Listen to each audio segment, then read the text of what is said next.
अग्नि महापुराण 132वां अध्याय। सेवा चक्र आदि का निरूपण। शंकर जी कहते हैं, अब मैं सेवा चक्र का प्रतिपादन कर रहा हूं, जिससे सेवक को सेव्य से लाभ तथा हानि का ज्ञान होता है।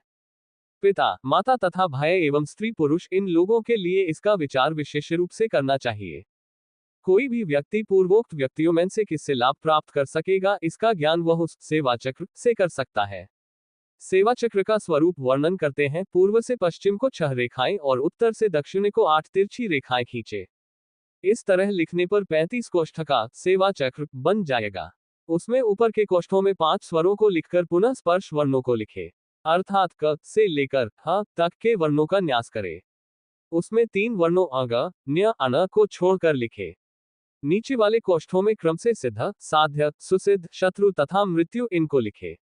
इस तरह लिखने पर सेवा चक्र सर्वार्थ संपन्न हो जाता है। इस चक्र में शत्रु तथा मृत्यु नाम के कोष्ठ में जो स्वर तथा अक्षर है, उनका प्रत्येक कार्य में त्याग कर देना चाहिए। किंतु सिद्ध, साध्य, सुसिद्ध, शत्रु तथा मृत्यु नाम वाले कोष्ठों में से किसी एक ही कोष्ठ में यदि सेव्य तथा सेवक के नाम का आदि अक्षर पड़े तो वह सर्वथा शुभ है। इसमें द्वितीय कोष्ठ पोषक है, तृतीय कोष्ठ धनदायक है, चौथा कोष्ठ आत्मनाशक है, 5वां कोष्ठ मृत्यु देने वाला है। इस चक्र से मित्र, नौकर एवं बांधव से लाभ की प्राप्ति के लिए विचार करना चाहिए। अर्थात हम किससे मित्रता का व्यवहार करें कि मुझे उससे लाभ हो, तथा किसको इक्वल्स नौकर रखें जिससे लाभ हो, एवं परिवार के किस व्यक्ति से मुझे लाभ होगा, इसका विचार इस चक्र से करें। जैसे अपने नाम का आदि अक्षर तथा विचारणीय व्यक्ति के नाम का आदि अक्षर सेवा चक्र के किसी एक ही कोष्ठ में पड़ जाए तो वह शुभ है, अर्थात उस व्यक्ति से लाभ होगा ये जाने। यदि पहले वाले 3 कोष्ठों में से किसी एक में अपने नाम का आदि वर्ण पहले वाले 3 कोष्ठों सी0, सा0, सु0 में से किसी एक में पड़े और विचारणीय व्यक्ति के नाम का आदि अक्षर चौथे तथा 5वें पड़े तो अशुभ होता है। चौथे तथा 5वें कोष्ठों में किसी एक में सेव्य के तथा दूसरे में सेवक के नाम का आदि वर्ण पड़े तो अशुभ ही होता है।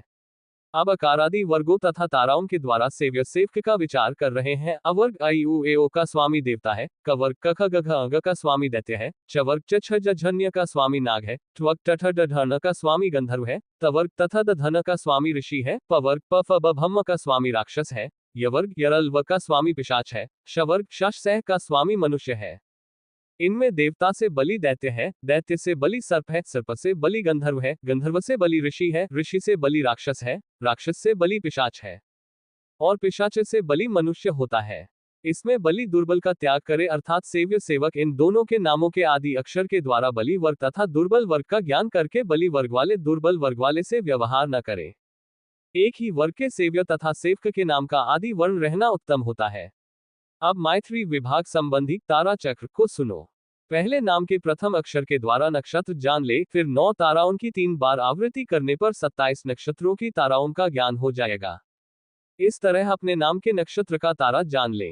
1 जन्म, 2 संपत, 3 विपत, 4 क्षेम, 5 प्रत्यरी, 6 साधक, 7 वध, 8 मैत्र, 9 अतिमैत्र, ये 9 ताराएं हैं। इनमें जन्म तारा अशुभ, संपत तारा अति उत्तम और विपत तारा निष्फल होती है। क्षेम तारा को प्रत्येक कार्य में लेना चाहिए। प्रत्यरी तारा से धन क्षति होती है। साधक तारा से राज्य लाभ होता है। वध तारा से कार्य का विनाश होता है। मैत्र तारा मैत्रीकारक है और अतिमैत्र तारा हितकारक होती है। विशेष प्रयोजन जैसे सेव्य रामचंद्र, सेवक हनुमान, इन दोनों में भाव कैसा रहेगा, इसे जानने के लिए हनुमान के नाम के आदि वर्ण ह के अनुसार पुनर्वसु नक्षत्र हुआ तथा राम के नाम के आदि वर्ण रा के अनुसार नक्षत्र चित्रा हुआ। पुनर्वसु से चित्रा की संख्या 8वीं हुई।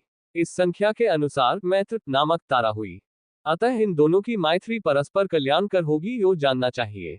अब तारा चक्र कहते हैं, प्रिय नामाक्षरों के स्वरों की संख्या में वर्णों की संख्या जोड़ दे, उसमें 20 का भाग दे, शेष से फल को जाने, अर्थात स्वल्प शेष वाला व्यक्ति अधिक शेष वाले व्यक्ति से लाभ उठाता है।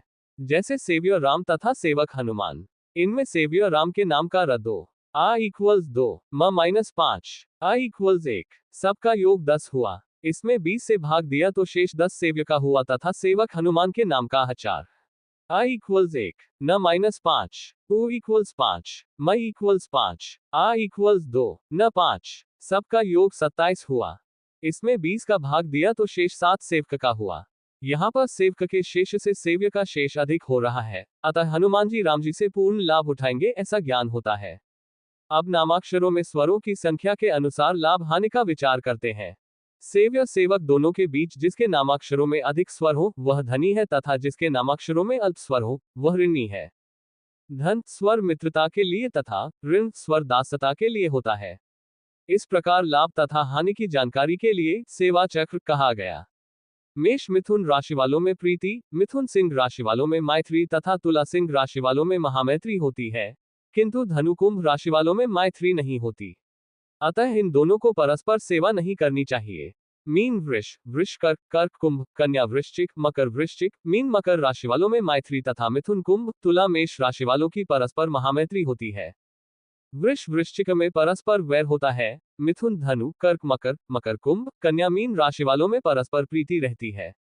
अर्थात उपर्युक्त दोनों राशि वालों में सेव्य सेवक भाव तथा मैत्री व्यवहार एवं कन्या वर का संबंध सुंदर तथा शुभप्रद होता है।